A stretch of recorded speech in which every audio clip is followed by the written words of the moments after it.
পবিত্র ঈদ উল আজহার নামাজ আদায়, কোলাকুলি ও ত্যাগের বার্তা ছড়িয়ে গেল সারা দিন জুড়ে। নদী Bangla group, Narsingdi TV news update. শেষ হয়ে গেল পবিত্র ঈদ উল আজহার নামাজ। ঈদের সকাল মানেই অন্যরকম একটি দিন, নতুন জামা কাপড়, খুশির হাওয়া আর পরিবারের সঙ্গে প্রার্থনার মুহূর্ত।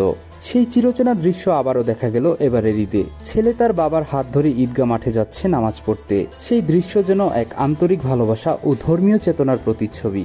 সকাল 8টায় শুরু হয় ঈদের প্রধান জামাত। নামাজ শেষে একে অপরকে কোলাকুলি, হাত মিলিয়ে ঈদের শুভেচ্ছা, ছবি তোলা, সবকিছুতেই যেন আনন্দের ছোঁয়া। বন্ধুরা মিলেমিশে ছবি তোলার মাধ্যমে স্মৃতিকে ধরে রাখে ক্যামেরার ফ্রেমে। ছোট বড় সবাই যেন এই মুহূর্তে এক আত্মার বন্ধনে আবদ্ধ। আসসালামু আলাইকুম। পবিত্র ঈদ উল আজহার আজকে ঈদের নামাজ শেষ করলাম, বাচ্চাদেরকে নিয়ে সাথে আসছি। আমার সাথে আছে আমার ছেলে। দেশবাসী এবং নরসিংদীবাসীকে ঈদ উল আজহার শুভেচ্ছা। আমি ডাক্তার শফিক। আজকে নরসিংদীতে এলাকাবাসীর সাথে ঈদে আছি, ঈদ আনন্দ ভাগাভাগি করতে। আর নগর হাসপাতাল নরসিংদীতে বাচ্চাদের জন্য সেবায় আছে। নরসিংদীর সকল পর্যায়ের মানুষ, ধর্মীয় বিভিন্ন নেতৃবৃন্দ এবং জনগণকে জানায় ঈদ মুবারক। মুসলিমরা বিশ্বাস করেন এই কোরবানি আল্লাহকে খুশি করার অন্যতম উপায়। নিজের ইচ্ছা ও আবেগের উপর আল্লাহর আদেশকে অগ্রাধিকার দেওয়া, এটাই ঈদ উল আজহার মূল শিক্ষা। নামাজ শেষে একজন তরুণ মুসল্লি বলেন, আমরা ফ্রেন্ডদের সাথে আসছি, সবাই ছবি টবি তুললাম।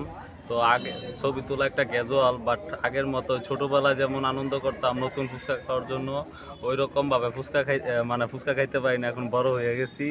সো ওই ছোটবেলায় চাইলেও যাইতে পারতেছি না। নামাজ শেষে সবাই যার যার বাসায় ফিরে যান কোরবানির প্রস্তুতিতে। সারা দিন জুড়ে চলবে কোরবানি, মাংস বিতরণ ও আত্মীয় স্বজনের সঙ্গে সময় কাটানো। এই দিনটি শুধু ধর্মীয় উৎসব নয়, এটি ত্যাগ, ভালোবাসা ও মানবিকতার এক উজ্জ্বল নিদর্শন।